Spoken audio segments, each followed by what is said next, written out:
I'm Anakha Menon. I'm a junior and I take the Floral Design class. I really just wanted to take an art class, so floral design is really one of my interests. We have a lot of hands-on experience in the class itself, so we deal with flowers and we actually process them and make arrangements either for ourselves or for the school events. It's so fun to make a floral design and seeing the work you've put into it and how it turns out at the end. I feel like doing things hands-on in different classes is really important because it shapes what you do in the future, and you get to know your different strengths and weaknesses too. So that's really cool. We've learned a lot about pricing flowers and how to bulk purchase flowers from flower vendors.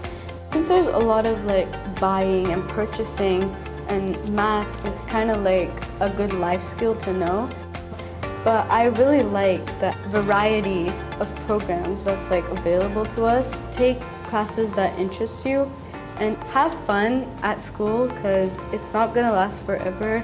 Thanks for flying by.